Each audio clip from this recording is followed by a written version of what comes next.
අද 2021 මැයි 30 ඉරිදා සිරස්තල Covid pneumonia තත්වයෙන් පූජ්‍ය බද්දේගම සමිති හිමියෝ අපවත් වෙති. තවත් කොවිඩ් මරණ 42ක්. සමස්ත කොවිඩ් මරණ 1405ක් දක්වා ඉහළට. මරණ වලින් 52ක් මේ මාසේ. සංචරණ සීමා තවත් දැඩි කරයි. නීතිය කැඩූ වැඩිම පිරිස ඊයේ අත්අඩංගුවට. ආර්ථික මධ්‍යස්ථාන විවෘත කෙරේ.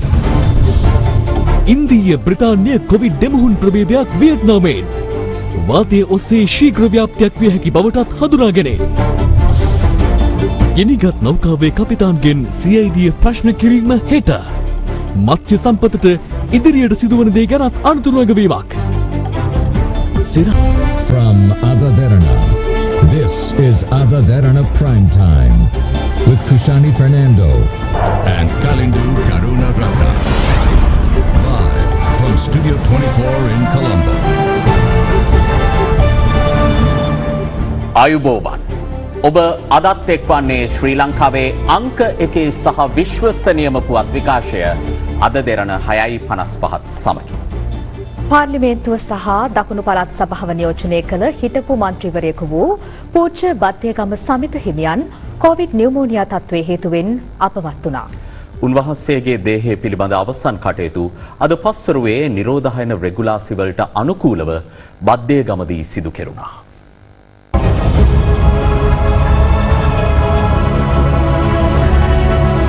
හිටපු පාර්ලිමේන්තු මන්ත්‍රීවරයෙකු මෙන්ම දකුණු පළාත් සභාව නියෝජනය කළ හිටපු මන්ත්‍රීවරයෙකුද වූ පූජ්‍ය බද්දේගම සමිත හිමියන් මාතර පෞද්ගලික රෝහලකදී අපවත් වී තිබුණේ ඊයේ රාත්‍රියේදී. අපවත් වන විට උන්වහන්සේ 69 වන වීහි පසු වුණා. පූජ්‍ය බද්දේගම සමිත හිමියන්ගේ අපවත් වීමට හේතුව කොවිඩ් නියුමෝනියා තත්ත්වයේ බව උන්වහන්සේ ප්‍රතිකාර ලැබූ පෞද්ගලික රෝහල තහවුරු කළා.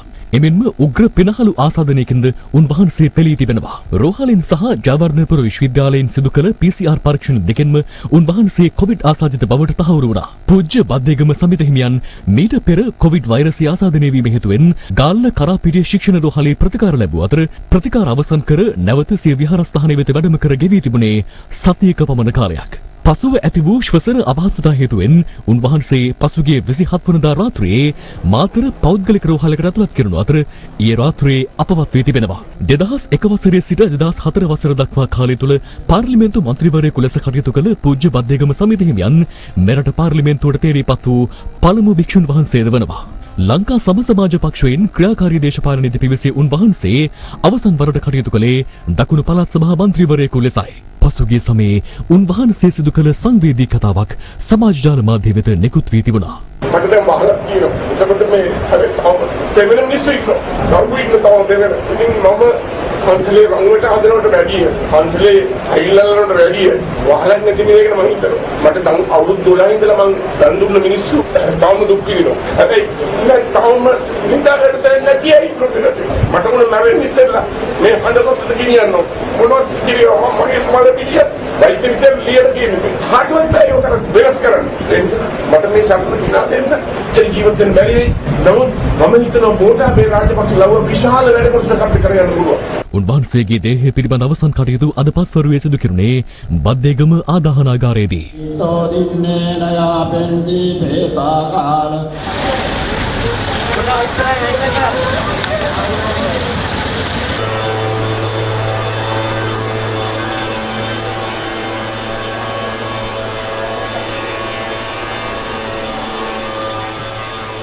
කොවිඩ් වෛරසය ආසාදනය වීම හේතුවෙන් කොළඹ IDH රෝහලේ ප්‍රතිකාර ලැබමින් සිටි පඬුවස් නුවර ප්‍රාදේශීය සභාවේ සභාපති සුනිල් ජයවීර මහතාද ජීවිතක්ෂයට පත්ව තිබෙනවා. මේ යන විට ඒ මහතා 60 වන වීහි පසු අතර සෞඛ්‍ය අංශ තහවුරු කළේ ඔහුගේ මරණයට හේතුව කොවිඩ් නියුමෝනියාව බවයි.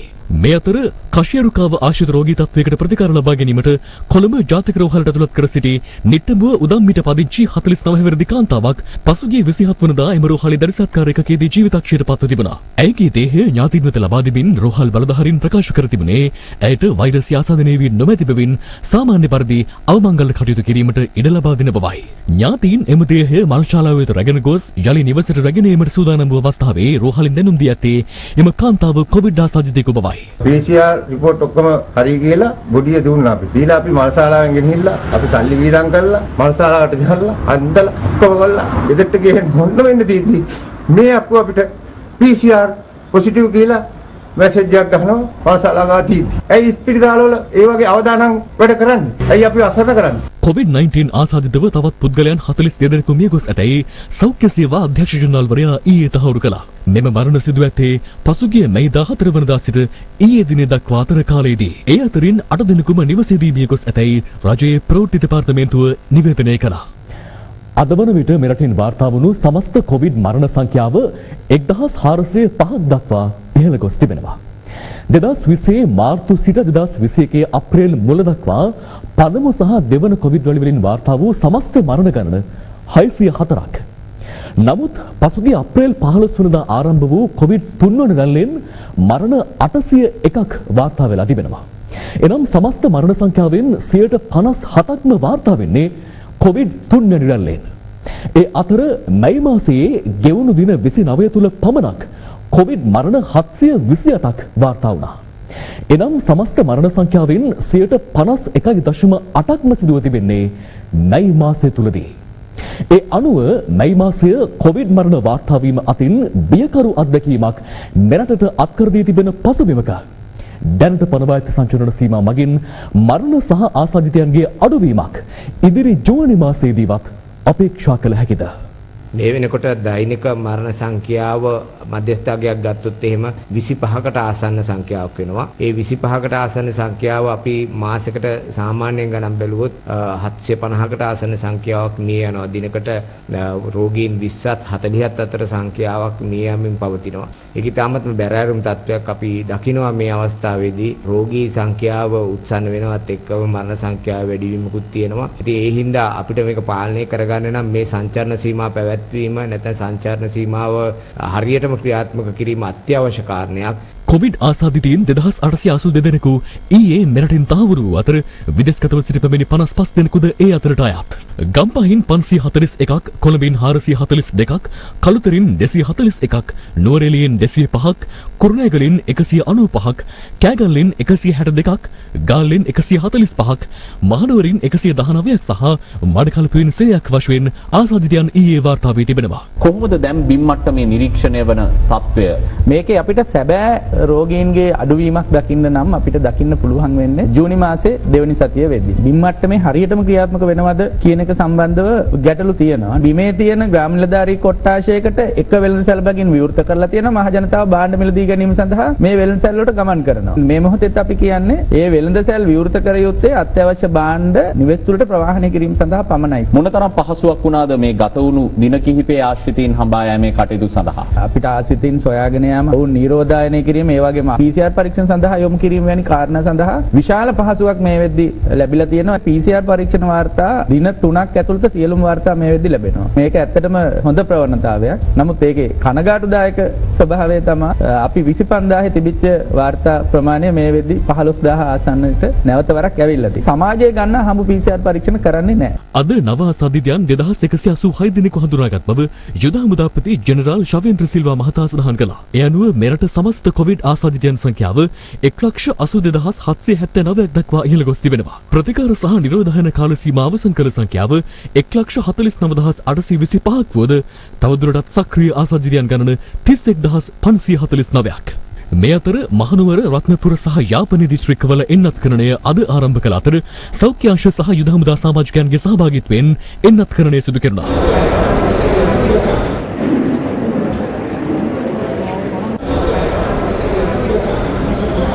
මාතර දිස්ත්‍රික්කයේ එන්නත්කරණය සිදුවන ආකාරය නිරීක්ෂණය සඳහා අග්‍රාමාත්‍ය මහින්ද රාජපක්ෂ මහතා අද පැමිණ සිටියා. මේ අතර කුරුණෑගල දිස්ත්‍රික්කයේ එන්නත්කරණ වැඩසටහන ක්‍රියාත්මක වූ ආකාරයයි මේ. සයිනෆෝ වෙනතරමයි අපි නිහඬ ලබා දෙන්නේ කුරුණෑගලට. අපේ බලාපොරොත්තුව ලක්ෂ 11ක් විතර ඉන්න අවුරුදු 30න් එහා ඔවුන්ට ලබා දෙන්න තමයි මේ දිස්ත්‍රික්කය අපි බලාපොරොත්තු වෙන්නේ. එන්නත් ලබා ගැනීම සඳහා නාරාහෙන් පිටාබෑරාම විහාරස්ථානයේ වෙත අදත් විශාල පිරිසක් පැමිණ සිටිය නමුත් ජනතාව චෝදනා කළේ නිකුත් කර ඇති එන්නත් තොග ප්‍රමාණවත් නොවීම හේතුවෙන් හිතවත්කම මත ප්‍රමුඛතාව තෝරා ගනිමින් එන්නත් කරණය සිදු කරන බවටයි.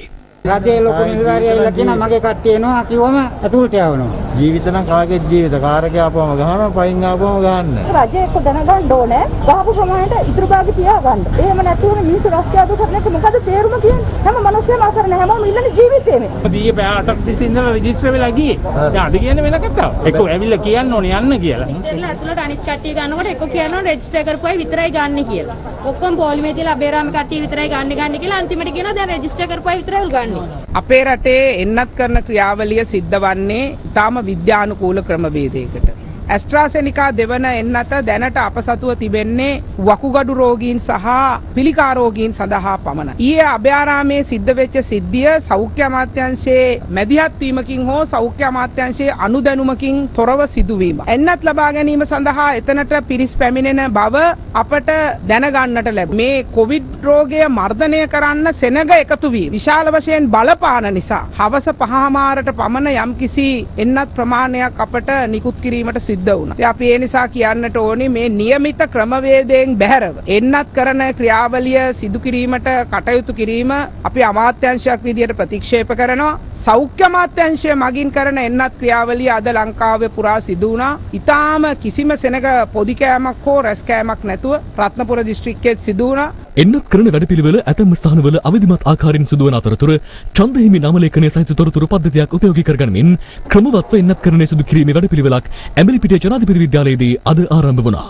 අපි ඇඹිලිපිටිය ප්‍රාදේශීය ලේකම් කාර්යාලයේ කළමනාකරන දත්ත පද්ධතිය සකස් කරලා තියෙනවා. මේ කොට්ටාසේ වයස 30ට වැඩි ජනතාව ෆිල්ටර් කරලා ඒගොල්ලන්ට අදාළ වෙලාවල් වෙන් කරලා කොවිඩ් එන්නත ලබා ගැනීම සඳහා පැමිණිය යුතු වෙලාව හරියට විනාඩියට අපි මැසේජ් එකක් යවලා තියෙනවා සියලු දෙනාට මේ වෙලාවට එන්න කියලා. ඒ වගේම අපිට පුළුවන් දෙවෙනි මාත්‍රාව ලබා දීමේදී හරියටම විනාඩියට එනාගේ හැමෝගේම මොබයිල් නම්බර්ස් නැවතත් ගන්නවා. හරියටම විනාඩියට ඒ තොරතුරු ටික අරගෙන අපිට නැවතත් මැසේජ් එකකින් කැඳවන්න පුළුවන්. රාජ්‍ය වෛද්‍ය නිලධාරීගේ සංගමයේ හෙට දිනේදී මේ එන්නත් කරන වැඩපිළිවෙල ක්‍රියාත්මක කර යුතු ආකාරය සහ එහි විද්‍යාත්මක පසුබිම විද්‍යාත්මකව තහවුරු කරලා නැත්නම් විද්‍යාත්මකව ඒක විශ්ලේෂණය කරලා ඒ සම්බන්ධව යෝජනාවලයක් ලබා දීමට අපි උත්සාහ කරනවා හෙට දිනේ ඇතුළතදී. එන්නත් සම්පූර්ණයෙන්ම අපිට සම්පූර්ණ ජනතාවටම ලබා දීමේ හැකියාවක් තියෙනවා නම් ඒකේ ගැටලුවක් නැහැ. නමුත් එන්නත් ලැබීමේ ප්‍රමාදය ඒ වගේම එන්නත් බෙදා දීමේදී නැති වෙලා තියෙන යම් යම් අපහසුතා හින්දා අපිට සිද්ධ වෙනවා යම්කිසි විද්‍යාත්මක පදනමක් මත මේ එන්නත් කිරීම හරියටම කරන්නේ. කොළඹ දිස්ත්‍රික්කයේ කොවිඩ් පාලන ක්‍රියාවලියේදී මතුව ඇති ගැටලු සම්බන්ධයෙන්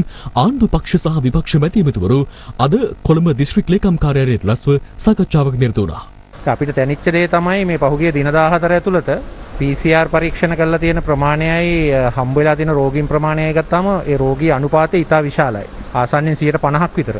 ඉතින් ඒ නිසා ඒ වගේම එන්නත්කරණයේ තියෙන ගැටලුව මිනිස්සු පෝලිං ගහිලා කලබල වෙන තත්ත්වය ඉතින් ඒව සම්බන්ධයෙන් කටයුතු කෙරුන් කතා කරා. මම හිතනවා මේ විධිමත්ව ආණ්ඩුව මේක සිදු කරයි කියලා. නැත්නම් මේ ඊටාම බරපතල භයානක තත්ත්වයක අපි ඉන්නේ මේ කොවිඩ් එන්නත ප්‍රමාණිකූලව දේශපාලන බලපෑමකින් තොරව ස්වාධීනව සෞඛ්‍යාංශයට කරගෙන යාමට ඉඩ දීම සඳහා තමයි මේ සාකච්ඡාවේ වැඩි අවධානයක් යොමු වුනේ. අපි පෙන්නලා දුන්නා ශබ්ද විකාශන යන්ත්‍ර මගින් නිවේදනය කළ මුළු ගමම එකපාරටම එන්නත් කරන මධ්‍යස්ථානයට ගෙන එනවා වෙනුවට අපි පැයෙන් පැයට වෙන් කරලා ඒ පැයට අදාළ ජනතාවට විතර තුන්ඩුවක් ලබා දීලා ජනතාව ගෙන්වා ගැනීම හරහා වඩා විධිමත් ක්‍රමවේදයකට මේ කළ හැකි බව. ඒක මම ප්‍රශ්නයක් නැගුවා. ඇස්ට්‍රාසෙනිකා දෙවෙනි මාත්‍රාව ජනතාවට දෙන්නේ කවදද කියලා. මොකද කොළඹ නගරේ අපි මේ වෙනකොට 1,09,400කට ඇස්ට්‍රාසෙනිකා පළවෙනි මාත්‍රාව දීලා තියෙනවා. මට විශාල පීඩනයක් මේ අවස්ථාවේදී පීඩනයක් තුලින් ගමන් කරන්නේ. පනව ඇති සංචරණ සීමා අද දිනේ තවත් දැඩි කර ඇති ආකාරය දක්නට ලැබුණා. එමෙන්ම ගෙවුණු පැය 24 තුළ නිරෝධායන රීතීන් කඩ කළ පුද්ගලයන් 914ක් අත්අඩංගුවට ගැනුණු අතර එය කොවිඩ් වසංගතයේ ආරම්භයේ සිට මේ දක්වා නිරෝධායන රීතීන් කඩ කිරීම සම්බන්ධයෙන් දිනක් තුළ අත්අඩංගුවට ගත් වැඩිම පුද්ගලයන් සංඛ්‍යාවයි. කොවිඩ් ව්‍යාප්තිය පාලනය කිරීමට ක්‍රියාත්මක කළ අඛණ්ඩ සංචලන සීමා ඊයේ තවත් දැඩි කරනු ලැබුව අතර ඒ හේතුවෙන් අද වන විට කොළඹට රථවාහන පැමිණීම සංචලන සීමා පැනවූ මුල් දිනට සාපේක්ෂව 7%කින් අඩු වී ඇති බව පොලිසිය පවසනවා. පසුගිය පැය 24 කාල පරිච්ඡේදය තුළ නිරෝධායන රීති උල්ලංඝනය කිරීම වලට අදාළව පුද්ගලයන් 914 දෙනෙක් පමණ අත්අඩංගුවට ගෙන තිබෙනවා. නිරෝධායන රීති ක්‍රියාත්මක වීම ආරම්භ වුණේ පසුගිය අවුරුද්දේ මාර්තු මාසයේ 18 වෙනිදා. එදා සිට මේ දක්වා කාලය තුල එක් දිනකදී පැය 24ක් ඇතුළත වැඩිම සංඛ්‍යාවක් අත්අඩංගුවට ගත්තේ අද උදෑසන 6න් අවසන් වන පැය 24ක කාලය තුල යම්කිසි රාජ්‍ය ආයතනයක අත්‍යවශ්‍ය සේවා සපයන ආයතනයක මාධ්‍ය ආයතනයක වාහනයක් අදාළ පූර්ව සහිතව ගමන් කරනවා නම් වාහනේ සිටින අයට අදාළ ආයතනයේ සේවකින් බවට සනාථ වෙන හැඳුනුම්පතක් තිබෙනවා නම් කාර්ය මණ්ඩල ප්‍රවාහනය කරන ප්‍රවාහන සේවා වාහනවලට ඒ ආකාරයට ගමන් කරන්න පුළුවන්. එවැනි වාහන සඳහා තනිව ලිපිය අවශ්‍ය වන්නේ නැහැ. කෙසේ වෙතත් සංචලන සීමා සහ නිරෝධහන් රීතීන් උල්ලංඝනය කරන්නන් සොයා සෑම නගරයකම මාර්ග බාධක යොදවමින් පොලිසිය සහ ආරක්ෂක අංශ අද දිනේදීත් මෙහෙයුම් ක්‍රියාත්මක කළා. ඉදිකිරීම ආයතනයක් අද කොහොමද යන්නේ? බොරු කියලා නෙමෙයි යන්නේ. අද ඉරිදා වහලානේ අපි දීලා තියෙන්නේ ඔයගලන්ට වැඩ කරන දවස් වලට යන්න. ඔව් භාවිතා කරන්න එපා. අද වගේ දවසක දාගන්න එපා ගම. යනවා මේ පීසියක්. ඒක දැනගන්න එපා පාස් තියනවාද පර්මිෂන් අරන් තියනවාද කියලා. දැනගෙන එපා නැත්නම් ගන්න. PCR කරන්න හරි මොනවා හරි කියලා අඩුව ගන්න. එහෙම ඩොකියුමන්ට් එකක්වත් නැහැ. හරවල ගිහිල්ලා ඒ ඩොකියුමන්ට් මොනවා හරි තියනවා අරගෙන එනවා.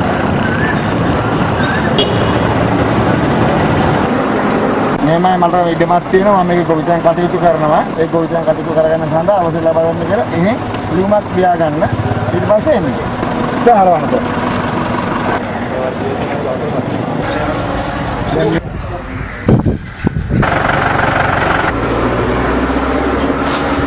මේ අතර සංචලන සීමා ක්‍රියාත්මක කර තිබියදීත් බස්නාහිර පළාතේ තෝරාගත් විශේෂිතාර්ථක මධ්‍යස්ථාන කිහිපයක් සහ බස්නාහිර පළාතෙන් පිටත විශේෂිතාර්ථක මධ්‍යස්ථාන අද තොග වෙළඳාම සඳහා විවෘත කරනු ලැබුවා.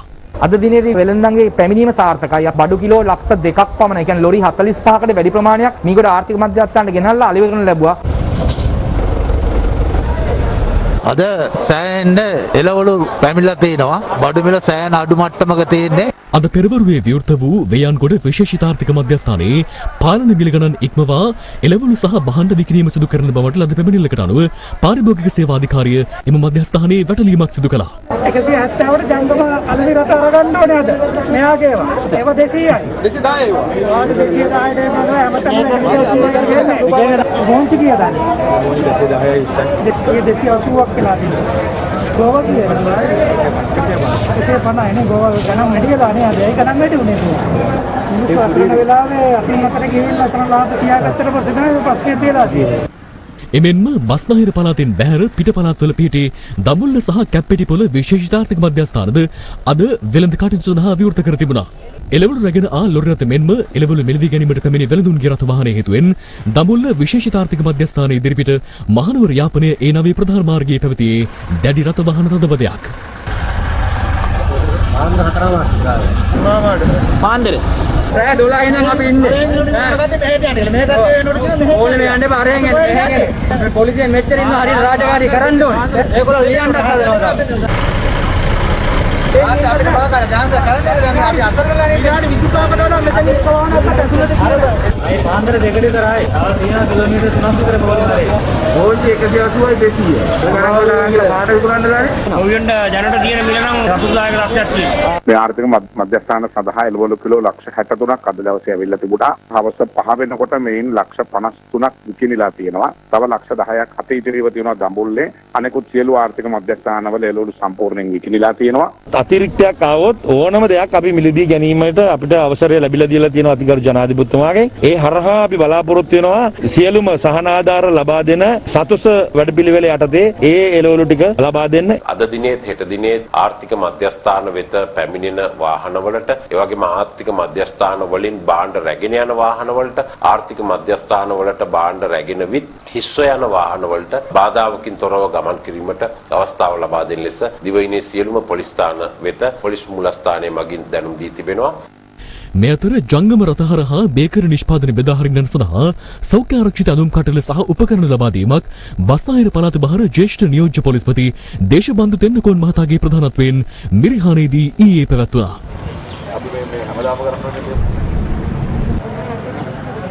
ජංගම රථ තුලින් වෙළඳාම කරන සියලුම දෙනා අනිවාර්යයෙන්ම ආරක්ෂක ඇඳුම ඇඳීම අනිවාර්යයි. ෆේස් මාස්ක් එකක් අනිවාර්යයෙන්ම පළඳින්න ඕන. ඔබ නිතරම මුදල් අල්ලනවා. ඒ මුදල් අල්ලලා ඒ අතින්ම ඔබ කෑම අල්ලන්න එපා. කොයිම වෙලාවකවත් කෑම අල්ලනවා අනිවාර්යයෙන්ම අර හැන්ඩල් භාවිතා කරන්න. අනිවාර්යයෙන්ම අත් ග්ලව්ස් දාන්න. නැත්නම් කොයි වෙලාවක හරි චූම් පාම් පොකුරක් බිහි වෙන්න බැරි කමක් නැහැ. ඉන්දිය සහ බ්‍රිතාන්‍ය කොවිඩ් වෛරස් ප්‍රභේදවල දෙමුහුන් වෛරස් ප්‍රභේදයක් වියට්නාමයෙන් හඳුනාගෙන තිබෙනවා. එම වෛරස් ප්‍රභේදය ඉතා ඉක්මනින් වාතය ඔස්සේ ව්‍යාප්ත විය හැකි බවට එරට සෞඛ්‍ය අමාත්‍යාංශය සඳහන් කරනවා. ගෙවුණු වසරේදී කොවිඩ් වසංගතය සාර්ථකව පාලනය කළ වියට්නාමය මේ වසරේ අප්‍රේල් අගභාගයේ සිට නැවතත් වසංගත ව්‍යාප්තියට ගොදුරු වෙමින් සිටිනවා. මේ වන විට එරටින් 200 සීමාව ඉක්මවා දෛනික ආසාදිතයන් හඳුනා ගනිමින් ඇති බවයි විදේශ වාර්තා පවසන්නේ. ගිය වසරේ සැප්තැම්බර් මුල් භාගයේ සිට ඉකුත් 15 වනදා තෙක් එරටින් කිසිදු කොවිඩ් මරණයක් වාර්තා වී තිබුණේද නැහැ. එහෙත් මේ වන විට දෛනිකව එක් කොවිඩ් මරණයක් හෝ දෙකක් වාර්තා වෙමින් තිබෙනවා. මේ අතර ඉන්දිය සහ බ්‍රිතාන්‍ය කොවිඩ් වෛරස් ප්‍රභේදවල දෙමුහුන් නව ප්‍රභේදයක් රට තුලින් හඳුනාගත් බව වියට්නාම සෞඛ්‍ය අමාත්‍යාංශය නිවේදනය කරනවා. දෛනික ආසාදිතයන්ගේ යම් අඩුවීමක් පෙන්වීම කළද ඉන්දියාව තවමත් වෛරස් අවදානමෙන් මිදී නැහැ. ප්‍රබල සුළකුණාටුවකින් බලපෑම් එල්ල වූ බිහාර ප්‍රාන්තයේ කොවිඩ් රෝහලක් ගම් වතුරට හසු වී ඇති ආකාරයයි මේ. කොවිඩ් ආසාදිතව මියගිය පුද්ගලයෙකුගේ මලසිරුරක් උත්තර ප්‍රදේශ ප්‍රාන්තයේ ගංගාවකට විසිකර දමන අයුරු කැමරාවක මෙලෙස සටහන්ව තිබුණා. බ්‍රිතාන්‍ය අගමැති බොරිස් ජොන්සන් ඔහුගේ පෙම්වතිය වන කැරී සිමොන්ස් හා විවාහදිවියට ඇතුළත් වී ඇති බව විදේශ මාධ්‍ය වාර්තා කළා. කොවිඩ් ව්‍යාප්තිය පාලනයට පනවා ඇති සංචලන සීමාවන්ට යටත්ව රහසිගතව විවාහ උත්සවය පවත්වා තිබුණේ ඥාතීන් සහ සමීප හිතවතුන් 30 දෙනෙකුගේ සහභාගීත්වයෙන්. 56 හැවිරිදි අගමැති ජොන්සන් සහ 33 හැවිරිදි කැරී සිමොන්ස් බ්‍රිතාන්‍ය අගමැති නිල නිවාසයේ පදිංචිය සඳහා පැමිණි ප්‍රථම අවිවාහකයවල ලෙස ඉතිහාසගත වෙනවා. ඔවුන් දෙපළගේ පළමු දරුවා ලෙස විල්ෆ්‍රෙඩ් ලෝරි නිකලස් ජොන්සන් උපත ලැබුවේ 2020 වසරේ අප්‍රේල් මාසයේදී. අගමැති ජොන්සන් විවාහ දෙකකින් දික්කසාද වූ අයෙකු වන අතර පෙර විවාහවලින් දරුවන් 5 දෙනෙකුගේ පියෙක්. කොවිඩ් අභියෝගයට සාර්ථකව මුහුණ දුන් රටවල් අතර ඉදිරියෙන්ම සිටින ඕස්ට්‍රේලියාව සහ නවසීලන්තය අතර නිරෝධායනයකින් තොරව නිදහසේ ගමන් කිරීමට ඉකුත් මාසයේ සිට අවසර ලබා දුන්නේ ආරක්ෂිත සංචාරක කලාපයක් ගොඩනගමින්. එහි සුවිශේෂී සන්ධිස්ථානයක් සනිටුහන් කරමින් ඕස්ට්‍රේලියානු අගමැති ස්කොට් මොරිසන් නිල සංචාරයක් ආරම්භමින් අද නවසීලන්තයට පැමිණි අතර අගමැතිනි ජොසින්ඩා ආඩන්ගෙන් එහිදී ඔහුට ඉහළ පිළිගැනීමක් හිමි වුණා.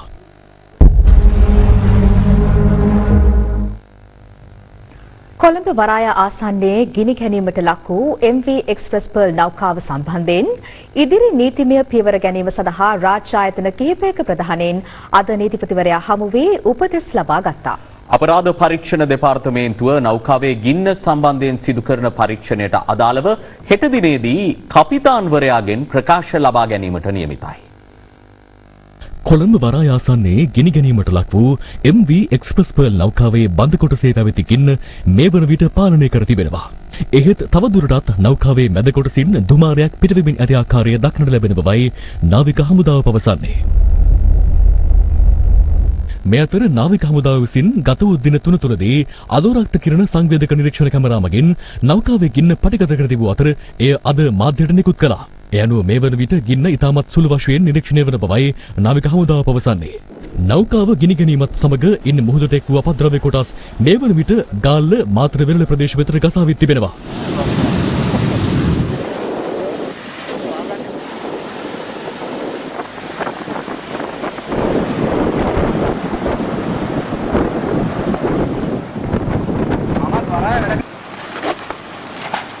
එවන් පසුබිමක පසුගිය දින කිහිපයේදීම ආරක්ෂකාංශ විසින් ශුද්ධ පවිත්‍ර කළ වත්තල මේගම මුහුදු තීරයට තවදුරටත් නෞකාවේ බහලුම් වල තිබූ පොලිතින් කැට ගසා යන ආකාරය අද පෙරවරුවේ දැක ගන්නට ලැබුණේ මෙලෙසින්.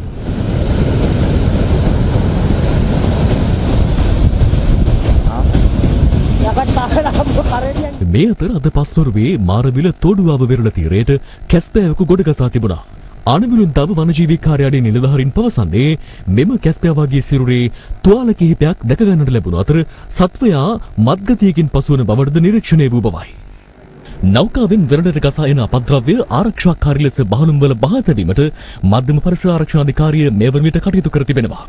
ඒ අනුව වෙරළින් එක්රස් කෙරෙන අපද්‍රව්‍ය වත්තල පොලිසිය අසල ඉඩමක ස්ථාපිත කර ඇති බහලුම් වල ගබඩා කෙරෙනවා. මේ වන විට කරන ලද අධ්‍යයනවල අනුව මෙම නෞකාව තුළ ඉතා විශාල ප්‍රමාණයකින් විස සහිත උග්‍ර රසායනික ද්‍රව්‍ය ඉතා විශාල තෝගයක් තිබිලා තියෙනවා. ඉතින් මෙම රසායනික ද්‍රව්‍ය නොයෙකුත් ආකාරයේ ප්‍රතික්‍රියාවන්ට ලක් වෙලා ඒ වගේම එම නෞකාවේ තිබුණු වෙනත් භාණ්ඩ සමග මිශ්‍ර වීලා අධික ගිනිගැනීමකට ලක් වෙලා නිර්මාණය වෙච්ච අපද්‍රව්‍ය තමයි අපේ ගෙබරල කලාපයට ගොඩගසා තිබෙන්නේ. මෙම අපද්‍රව්‍ය අපිට හඳුන්වන්න වෙන්නේ උපද්‍රවකාරී අපද්‍රව්‍ය එහෙම නැත්නම් අන්තරාකාරී අපද්‍රව්‍ය විදිහට. ඇත්තෙම උපද්‍රවකාරී එහෙම නැත්නම් අන්තරාකාරී අපද්‍රව්‍ය සාමාන්‍ය අපද්‍රව්‍ය වගේ නෙමෙයි මානව සෞඛ්‍යයට සහ පරිසරයට තදබල ලෙස බලපෑම් ඇති කරනවා. මේ අතර ගිනි ගැනීමට ලක් වූ MV Express Pearl නෞකාව සම්බන්ධයෙන් ගනු ලබන ඉදිරි නීතිමය පියවර සම්බන්ධයෙන් සාකච්ඡාවක් අද පෙරවරුවේ නීතිපතිවරයාගේ ප්‍රධානත්වයෙන් පැවැත්වුණා. නාවික හමුදාපති වයිස් අද්මිරාල් නිශාන්ත ඔලුගියතැන්න මහතා සහ සමුද්‍රීය පරිසර ආරක්ෂණ අධිකාරිය සභාපති නීතිඥ දර්ශනී ලහඳපුර මහත්මිය ඇතුළු නිලධාරීන් පිරිසක් ඊට සහභාගී වී සිටියා. සිදු වූ තත්ත්වය නීතිපතිතුමාව දීර්ඝ වශයෙන් දැනුවත් කෙරුවා සහ එතුමා සිද්ධිය දීර්ඝ වශයෙන් ඉතාමත් සවිස්තරාත්මකව සලකලා බලලා ගත යුතු ඉදිරි පියවර ගත්තා. අද පාන්දර වෙනකොට නැවේ තත්ත්වය ඊට වඩා ගොඩක් හොඳයි. ඒකේ දුමාරයත් අඩුයි, ගෙන්නත් අඩුයි. මම හිතනවා තව දවස් කිහිපයක් යනකොට මේක සම්පූර්ණයෙන් මඩපත් වෙන පොත්. එතකොට නැව දෙකට වීම හෝ මුහුදුපත් වීමට සිල්වත් වෙන්නේ නැති කියලා අපි කියන්නේ. දැනට තියෙන ගින්න මේ ආකාරයෙන්ම තිබ්බොත් කවදාකවත් මේ නැව මේ ස්ථානයේදී මුහුදුපත් වෙන්නේ නැහැ. එක්ස්ප්‍රස් පර්ල් නෞකාවෙන් සිදු වූ හානිය සම්බන්ධයෙන් සමුද්‍රීය පරිසර ආරක්ෂණ අධිකාරිය විසින් 23 වනදා කොළඹ වරාය පොලිසියට පැමිණිල්ලක් සිදු කර තිබුණා. ඒ අනුව කොළඹ වරාය පොලිසිය පරීක්ෂණ ආරම්භ කළ අතර ඊට අදාළව ලබාගත් මුහුදු ජාලය රජයේ රස පරීක්ෂක වෙත මේ වන විටත් යොමු කර අවසන්. එමෙන්ම අපරාධ පරීක්ෂණ දෙපාර්තමේන්තුවේ අධ්‍යක්ෂවරයාගේ මෙහෙයවීමෙන් පැවැත්වන පරීක්ෂණයට අදාළව ප්‍රකාශයක් ලබා ගැනීම සඳහා එහි නිලධාරීන් අද පසුරුවේ කපිතාන්වරයා රැඳී සිටින වැල්ලවත්තේ පිහිටි හෝටලයට පැමිණියා. කෙසේ වෙතත් කපිතාන්වරයාගේ ඉල්ලීමකට අනුව ප්‍රකාශ ලබා ගැනීම හෙට දිනේදී සිදු කිරීමට එහිදී තීරණය කර තිබුණා. අද දින ප්‍රකාශ සටහන් කර ගැනීමක් සිද්ධ වුණේ නැහැ. ප්‍රකාශ සටහන් කර ගැනීමට මූලික හේතුව වුණේ නැවේ ලොග් සටහන් පොත් සහ අනිකුත් මේ සිද්ධියට අදාළව විශාල ලේඛන ප්‍රමාණයක් තිබෙනවා. ඒ අදාළ ලේඛන මේ අවස්ථාවේදී කපිතාන්වරයා භාරයේ තිබුණේ නැහැ. ඒවා නැවේ ඒජන්තවරයා භාරයේ තමයි තියෙන්නේ. ඒතකොට ඒජන්තවරයා භාරයේ තියෙන ලේඛන හෙට දිනේදී අපි ලබා දෙන්න කටයුතු කරනවා. ඒකට එම ලේඛනත් සමගම ඔහු විසින් මේ සියලු සිදුවීම් සම්බන්ධයෙන් ප්‍රකාශයක් ලබා දෙනවා. මේ අතර මෙම නෞකාව ගිනි ගැනීම හරහා රසායනික ද්‍රව්‍ය සාගරයට එක්වීමෙන් සිදු වූ බලපෑම වසර 10ත් 20ත් අතර කාලයක් පැවතිය හැකි බව සත්ව විද්‍යා මහාචාර්යවරුන් පවසනවා.